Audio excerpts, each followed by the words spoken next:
சமீபத்தில்ங்க நீங்கள் எத்தனை பேர் இறை நம்பிக்கை கொண்டவர்கள் எனக்கு தெரியாது, ஏத்திஸ்டா கூட இருந்துட்டு போங்க. ஆனால் இயற்கைன்னு ஒன்று இருக்குல்ல, அதன் மீது நம்பிக்கை இருக்குல்ல நமக்கு, இல்லையா?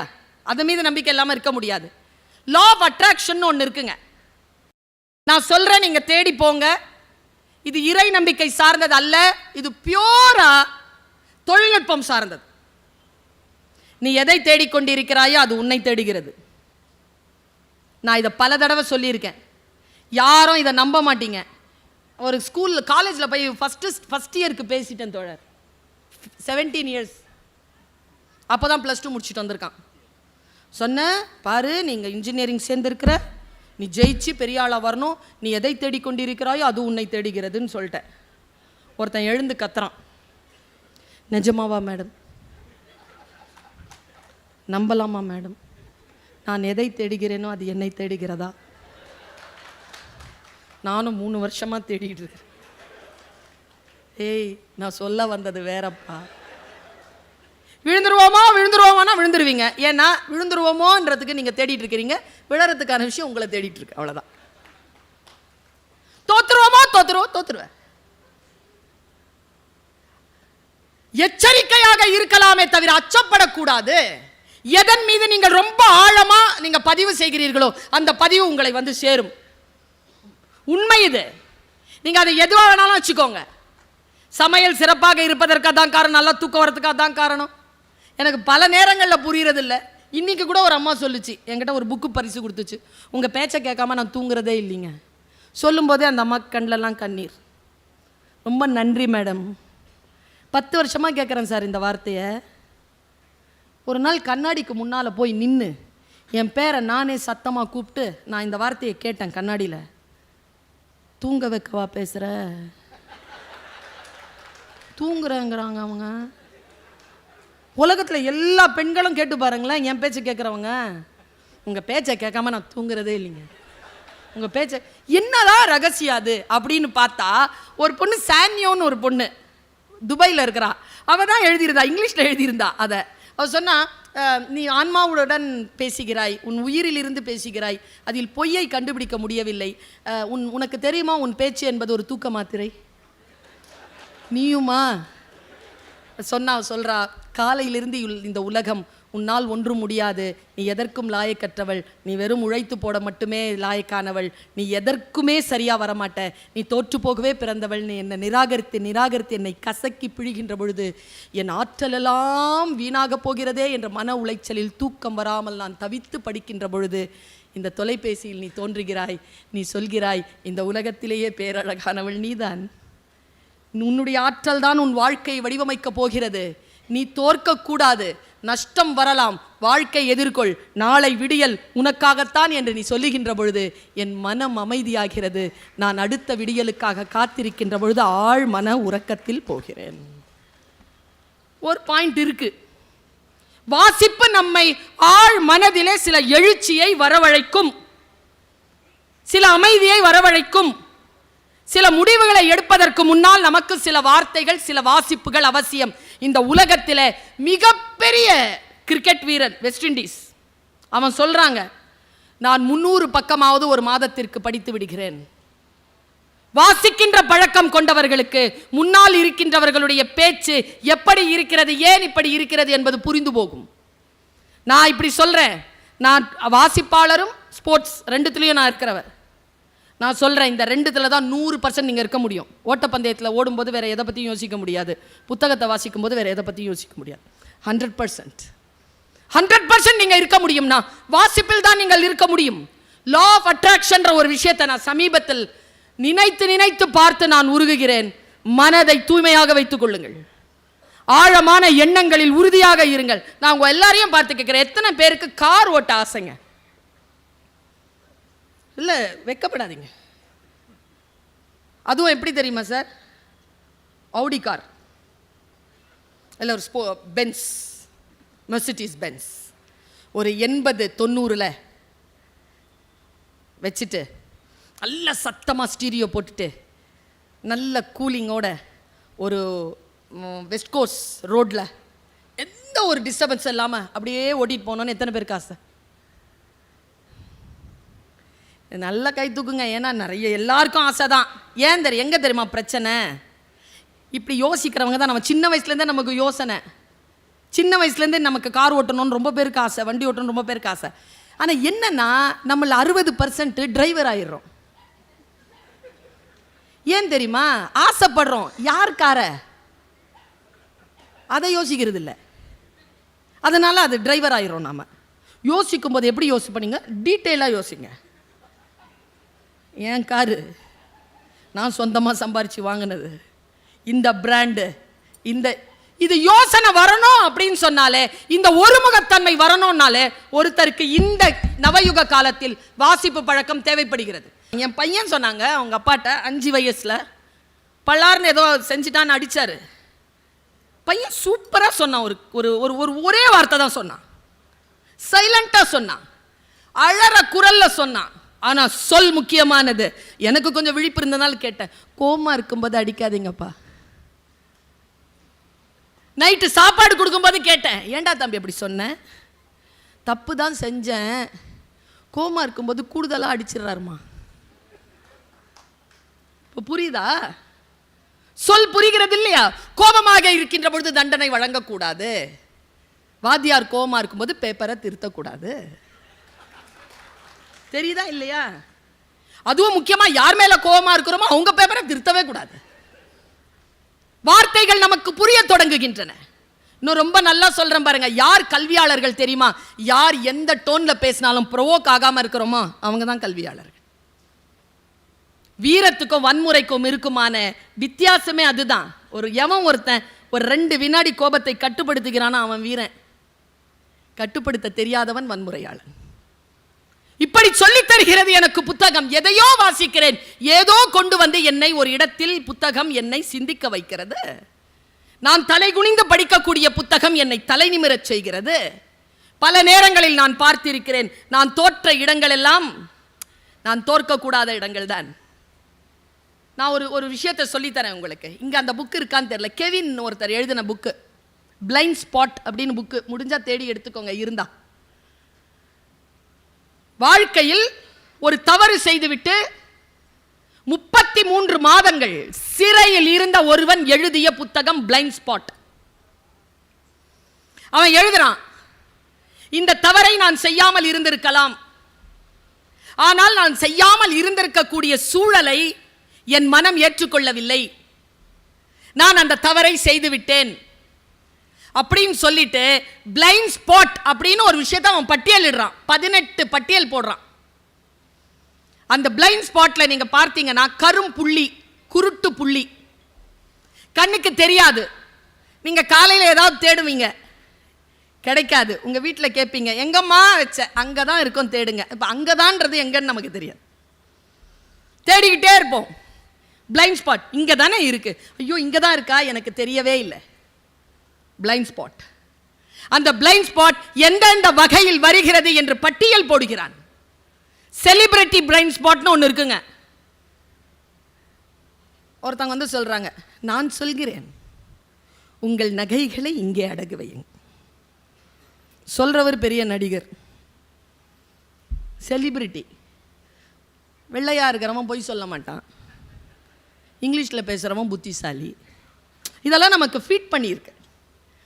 செலிபிரிட்டி ஏதாவது சொல்லிட்டாங்கன்னா உடனே அதை கேட்டுக்கலாம். அடிப்படையில் செலிபிரிட்டி பிளைண்ட் ஸ்பாட்னு ஒன்று இருக்கு, ஜெனராசிட்டி பிளைண்ட் ஸ்பாட்னு ஒன்று இருக்கு. ஜெனராசிட்டி பிளைண்ட் ஸ்பாட் என்ன தெரியுமா? கெவின் சொல்கிறான், ஒரு பாவம் செய்துவிட்டு கோயிலில் போய் ஒரு 10 ரூபாவை போட்டுறது, ஒரு நன்மையை செய்கிற ஒருத்தனுக்கு சாப்பாடு வாங்கி கொடுத்துறது. நான் எவ்வளோ நன்மையை செஞ்சிட்டேன், அதனால் நான் செய்த பாவம் எல்லாம் போகுமா போவாது, அது blind spot. Biased blind spot. பொம்பளை பிள்ளை, அது பாவம், அவன் கிராமத்துலேருந்து வந்தான், அவன் தப்பு செய்ய மாட்டான். இவன் நகரத்துலேருந்து வந்தான், பாவம், இப்போதான் இவனுக்கு. இந்த பயஸ்டு ஜெண்டர் பிளைண்ட் ஸ்பாட். அவன் பட்டியல் போடுகிறான். நீங்கள் போட்டு பார்க்கின்ற பொழுது ஒரு நிர்வாக அதிகாரியாக இருக்கக்கூடியவர்கள், அது எந்த ஒரு குடும்பத்துக்கே நிர்வாக அதிகாரிகளாக இருந்து கொள்ளுங்கள், அல்லது ஒரு சாதாரண ஒரு கம்பெனிக்கு இருந்துக்கோங்க, அல்லது நீங்கள் இந்த மாவட்டத்துக்கு இருந்துக்கோங்க, யாருக்கு வேணாலும் இருந்துக்கோங்க, உங்களில் நீங்கள் தெளிய வேண்டிய விஷயங்களை புத்தகங்கள் உங்களுக்கு சொல்லித் தருகின்றன. மனிதர்களிடத்தில் இன்றைக்கு சொல்லித் தருவதற்கு பல விஷயங்கள் இல்லை, புத்தகங்கள் வெளிப்படையாக நமக்கு சொல்லித் தருகின்றன. அதனால் தான் சொல்லுகிறேன், ஒரு புத்தகம் ஜெயகாந்தன் சொல்கிறார். நான் இப்படி சொல்றேன், எத்தனை பேர் அதை மனம் உருகுகிறீர்கள் எனக்கு தெரியாது. இப்போ நான் இதை சொன்னேன்னா சில பேருக்கு ராத்திரியில் தூக்கம் வராது. ஜெயகாந்தன் சொல்கிறார், குழந்தை இறப்பு என்பது ஒரு மனிதன் வாழ்க்கையில் பார்க்கக்கூடாத ஒன்று. ஆனால் அது கூடுதலான வலியை எப்பொழுது தருகிறது என்றால் கதைகளில் குழந்தைகள் இறக்கின்ற பொழுது என்று எழுதுகிறார். கதைகளில் குழந்தை இறக்கிறது தாங்கவே முடியாதுங்க, படிக்கவே முடியாது நம்மளால. அப்போனா என்ன? காட்சியை விட புத்தகங்கள் நமக்குள் மிகப்பெரிய பாதிப்பை ஏற்படுத்துகின்றன. வாசிப்பு மிகப்பெரிய விஷயத்தை ஏற்படுத்துது. நான் ஏதோ ஒரு விஷயத்தை படிக்கிறேன், நான் கண் கலங்குகிறேன், படித்துக்கொண்டே கண் கலங்குகிறேன், என் புத்தகத்தினுடைய வாசிப்பு மறைகிறது. அது ஒரு கவிதை தாங்க, ஒரு சின்ன கவிதை படிக்கிறேன், எனக்கு முடியவே இல்லை. நான் நேராக வண்டி எடுத்துட்டு ஒரு கடைக்கு போகிறேன், 2 கப்பு வாங்குறேன், 2 கப்பு வாங்குறேன், 2ல் தேநீர் வைக்கிறேன், 2ல் தேநீர் வச்சுட்டு முன்னால் ஒரு கப்பை வச்சுட்டு இந்த பக்கம் உட்காந்துட்டு குடிக்கிறேன். இன்றிலிருந்து ஒரு 18 வருஷத்துக்கு முன்னால் சூழல் அப்படி இருந்தது. என்ன கவிதை அது? உலகத்திலேயே மிகவும் கொடுமையானது நமக்கு நாமே தயாரித்துக் கொள்ளும் ஒரு கோப்பை தேநீர். மனசை என்னமோ பண்ணிருச்சு, மனசை என்னமோ பண்ணிருச்சு. அப்பொழுது உட்கார்ந்து எழுதுகிறேன். ஒரு போதையா வாங்கி தொடர்கதைகள் படிச்சுட்டு இருந்தோம், அதில் தான் பொன்னியின் செல்வன் ஜெயிச்சுது. நான்லாம் 8ஆம் கிளாஸில் படித்து முடித்தேன் வெங்கடேஷன்ஜி, பொன்னியின் செல்வனை 8ஆம் கிளாஸ். எனக்கு வந்தியத்தேவன் மேல் தான் ஃபஸ்ட்டு க்ரஷ்ஷு. என்ன ஒரு ஹேண்ட்ஸம் ஃபெலோ, அந்த வயசில் எப்படி இருக்கும் அந்த வாசனை, அந்த வாசிப்பின் வாசனை. பா, நான் சத்தியமாக நம்பினேங்க, சத்தியமாக நம்பினேன். ஏன் புக்கு வாசிக்கணுன்ற சொல்கிறேன். 14 வயசில் நான் நம்பினேன். ஒருத்தன் வருவான், அவன் பேர் வந்தியத்தேவன். அவன் நேராக திப்பு தெருவுக்கு வருவான். மீசாப்பேட்டையில் இருக்குது திப்பு தெரு, 2வது மாடியில் என் குடியிருப்பு. பஞ்சகல்யாணி குதிரையை கூப்பிட்றதுக்காக ஒரு விசில் அடிப்பான். அந்த விசில் எனக்கு கேட்கும். நான் ஓடி மேலேருந்து பார்ப்பேன். ஏ பேபி கம் அப்படின்னு கூப்பிடுவான். நான் மேலேருந்து பஞ்சகல்யாணி குதிரையில் குதிச்சு என்னை கூட்டிட்டாமன் தேசாந்திரமாக எங்கேயாவது கூப்பிட்டு போயிடுவான்லாம் 14 வயசில் நம்பி இருக்கிறேன் பாரு. ஆனால் 30-35 வருஷம் கழித்து பொன்னியின் செல்வன் ஒரு படம் பார்த்தேன். நல்ல வேளை அவன் வரல. ஏங்க அவன் இல்லைங்க என் வந்தியத்தேவன், அவர் மணிரத்னம் வந்தியத்தேவன். தப்பு சொல்லலைண்ணா, அது கிடையாது என் காட்சி. குந்தவை த்ரிஷா கிடையாது, எனக்கு கிடையாது. மணிரத்னம்க்கு உண்டு, கோடானு கோடி மக்களுக்கும் உண்டு. அது நான் சொல்லுகின்ற கருத்து இல்லை. நான் சொல்ல வந்த கருத்து, என் குந்தவை இல்லை இவள், என் நந்தினி இல்லை அவள், எனக்கானவள் இல்லை. என் வாசிப்பு வேறு. நான் காவல் கோட்டத்தை தான் எடுத்தாங்க, ஓடி போய் தான் பார்த்தேன் அரவான் படத்தை. கோச்சிக்காதீங்க, வாசகிக்கு அந்த உரிமை உண்டு, கோவிக்கிறதுக்கு அவருக்கு உரிமை இருக்கான். பதாகைகளை ஒட்டி வைத்திருந்தார்கள். இன்றிலிருந்து ஒரு 5-6 ஆண்டுகளுக்கு முன்னால் அந்த பதாகையில் ஒரு எழுத்து, ஒரு வாசகம் என்னை கவர்ந்தது. பேசிக்கொண்டே இருக்கின்ற பொழுதுதான் அதை நான் வாசித்தேன். அதை உங்களுக்கு சொல்கிறேன். ஒரு மேனாட்டு அறிஞனுடைய வாக்கு மூலத்தை ஒரு 3 வரிகளில் அவர்கள் எழுதி மாட்டி இருந்தார்கள். அந்த மேனாட்டு அறிஞர் சொல்கிறான், புத்தகங்களை வாங்குகின்றவர்களை பார்த்து சொல்லுகிறான், நீங்கள் எந்த புத்தகத்தையும் காசு கொடுத்து வாங்க முடியாது. நான் யோசிச்சு பார்க்குறேன், நான் புக்ஸை காசு கொடுத்து தான் வாங்குவேன். இந்த மாதிரி மேடையில் பரிசு கொடுத்தால் ஒழிய, அது கூட புத்தக வெளியீட்டு விழா என்றால் அதற்குரிய காசை கொடுத்து விடுவது வழக்கம். காசு கொடுத்து புத்தகம் வாங்குவது என்பது நல்ல பழக்கம். கடனாக மட்டும் அதை யாருக்கும் கொடுத்து விடாதீர்கள். என் நண்பன் சொன்னான், என்னிடம் இருக்கும் புத்தகங்கள் அனைத்தும் அப்படி வாங்கப்பட்டவைதான். அந்த மேனாட்டு அறிஞர் சொல்கிறார், எந்த புத்தகத்தையும் நீ காசு கொடுத்து வாங்க முடியாது. நீ கொடுப்பதெல்லாம் அந்த புத்தகத்திற்கான அச்சுக்கூலியும் காகித விலையுமே தவிர எந்த புத்தகத்தையும் உன்னால் காசு கொடுத்து வாங்க முடியாது. வீட்டில் போய் நான் சொன்னதை யோசிச்சு பாரு. புத்தகத்தை வாங்குவது என்பது வெறும் அந்த பொருளைத்தான் வாங்குகிறோமே தவிர உள்ளே எழுதப்பட்ட அந்த சிந்தனைகளை காசு கொடுத்து வாங்கிவிட முடியுமா? நான் யோசித்து பார்க்கிறேன். திராவிட முன்னேற்ற கழகம் பொறுப்பெடுத்த நாள் முதல்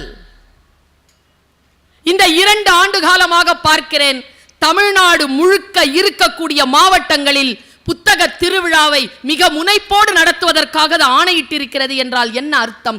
எந்த அரசாக இருந்தாலும் தான் எந்த அரசை அரசாட்சி செய்கிறோமோ, எந்த மக்களை அரசாட்சி செய்கிறோமோ அந்த மக்கள் புத்திசாலிகளாக இருக்க வேண்டும் என்று சொல்லக்கூடிய அரசு, அது எந்த அரசாக, எந்த கட்சி அரசாக இருந்தாலும் அது மக்கள் அரசாகத்தானே இருக்க முடியும்.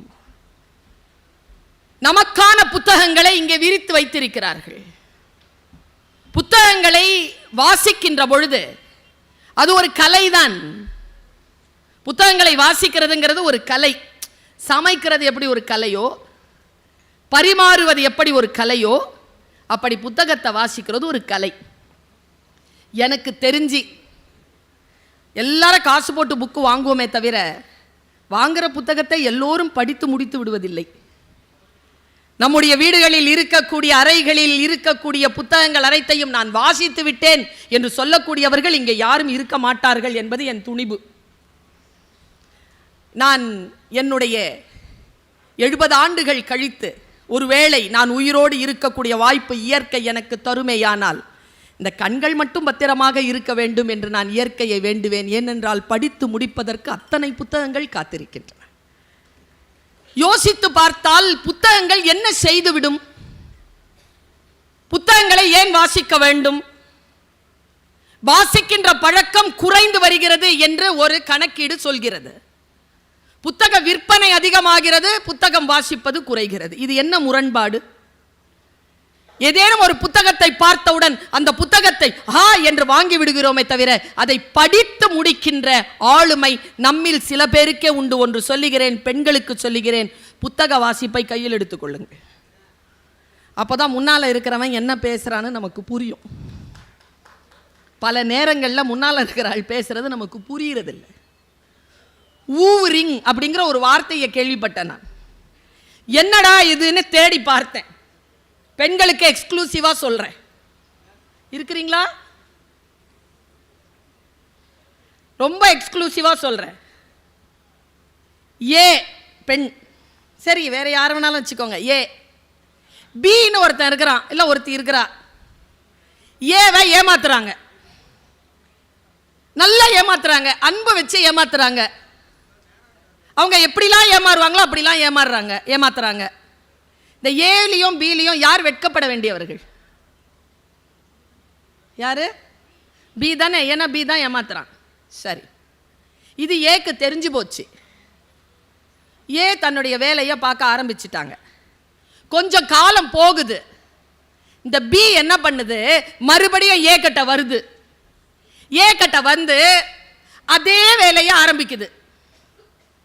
இந்த ஏ பழசெல்லாம் மறந்துட்டு பியோட மறுபடியும் பழகி ஆரம்பிச்சு மறுபடியும் ஏமாறுதுன்னு வச்சுக்கோங்க. இப்போ வெக்கப்பட வேண்டியது யாரு? இதுக்கு தான் ஊவரிங்னு பேரு.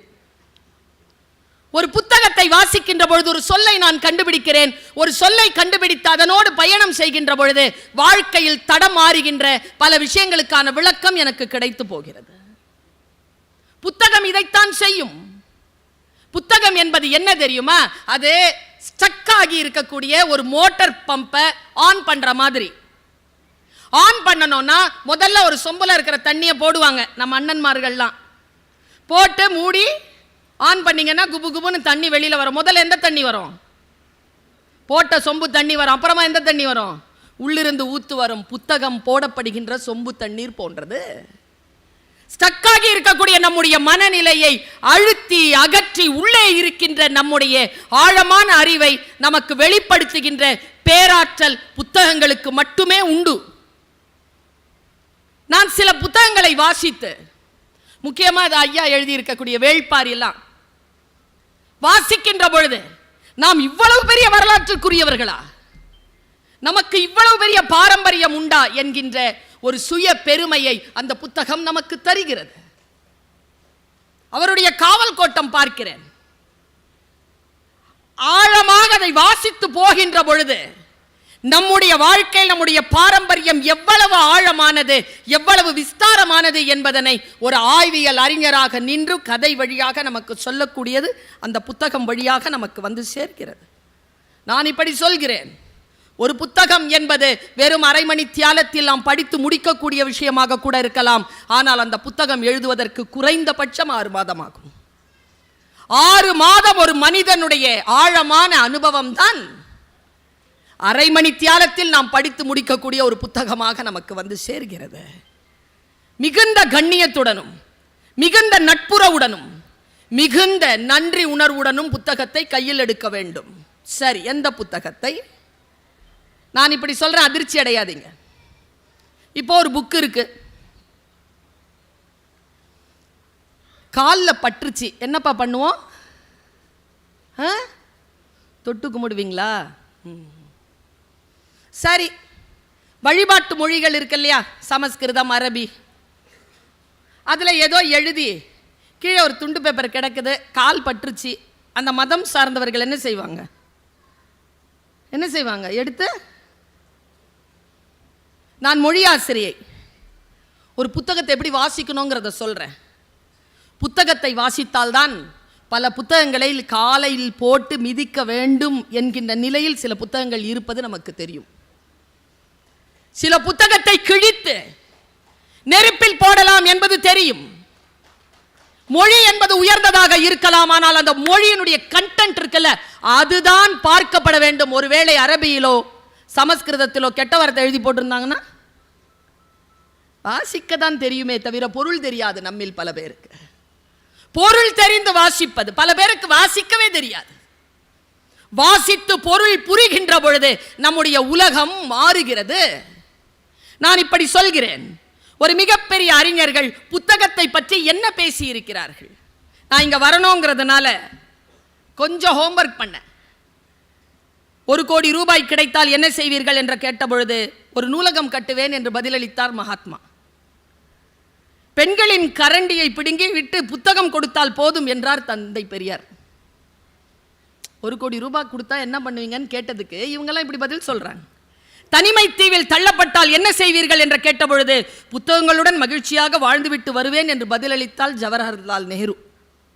என் கல்லறையில் மறக்காமல் எழுதுங்கள், இங்கே ஒரு புத்தக புழு உறங்கிக் கொண்டிருக்கிறது என்றார் ரசல். மனிதனின் ஆகப்பெரிய கண்டுபிடிப்பு எது என்று வினவப்பட்ட போது சற்றும் யோசிக்காமல் புத்தகம் என்று பதிலளித்தார் ஐன்ஸ்டீன். வேறு எந்த சுதந்திரமும் வேண்டாம், சிறையில் புத்தக வாசிப்பை மட்டும் அனுமதிக்க வேண்டும் என்றார் நெல்சன் மண்டேலா. பிறந்த நாளுக்கு என்ன வேண்டும் என்று கேட்டபொழுது புத்தகங்கள் வேண்டும் என்று தயக்கமின்றி லெனின் கூறிட குவிந்தன பல லட்ச புத்தகங்கள் என்று வரலாறு சொல்கிறது. புத்தகங்கள் நம்மை என்ன செய்யும் என்பதனை வாசித்து பார்த்தால் தான் புரியும். சுந்தர ராமசாமியினுடைய ஆண்கள் பெண்கள் குழந்தைகள் என்ற புத்தகத்தை நான் வாசிக்கின்ற பொழுது எனக்கு வயது 30. நான் சத்தியத்திற்கு சாட்சி சொல்கிறேன், அந்த புத்தகத்தை வாசித்துவிட்டு நான் 36 மணி நேரம் எதுவும் செய்யாமல் அமைதியாக உட்கார்ந்து இருந்திருக்கிறேன். டால்ஸ்டாயினுடைய அண்ணா கரினினா படித்து முடித்துவிட்டு 48 மணி நேரம் குளிக்க கூட இல்லாமல் ஒரு இடத்திலேயே உட்கார்ந்து இருந்திருக்கிறேன் நான். புத்தகங்கள் நம்மை இதைத்தான் செய்யும், உள்ளே நுழைந்து நம்மை விசாரிக்கும். நாம் யார் என்பதனை இந்த உலகத்திற்கு தரக்கூடிய அற்புதமான விஷயமாக புத்தகங்கள் திகழ்கின்றன. வாசிக்கின்ற பொழுதுதான் மற்றவர்கள் சொல்லுவது வேறு, அதில் எழுதப்பட்டது வேறு நமக்கு தெரியும். நம்ம எல்லாரும் பேச்சில் மயங்கியவர்கள், வாசிக்கிற பழக்கம் குறைவு. நிறைய வாசிக்கிறவங்க பேச்சை கேட்க மாட்டாங்க, பார்த்துருக்கீங்களா?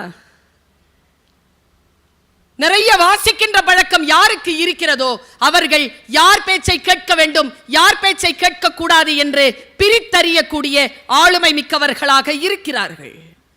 நான் இப்படி சொல்கிறேன், ஆர்ப்பாட்டமாக பேசக்கூடியவர்கள், நகைச்சுவையாக பேசக்கூடியவர்கள் மீது நமக்கு நிறைய அபிப்பிராயங்கள் உண்டு, அவர்கள் மீது பேரன்பு உண்டு. நான் இன்றைக்கு ஒரு பேச்சாளராக உங்களுக்கு ஒரு ரகசியத்தை சொல்லிவிட்டு போகிறேன். ஆர்ப்பாட்டமாக பேசுகின்றவர்களை விட ஆர்ப்பாட்டமே இல்லாமல் அமைதியாக பேசுகின்றவர்களுடைய பேச்சை உன்னிப்பாக கேட்கக்கூடிய பழக்கத்தை ஏற்படுத்திக் கொள்ளுங்கள். அது இதைவிட பலனடிக்கக்கூடியதாக இருக்கும்.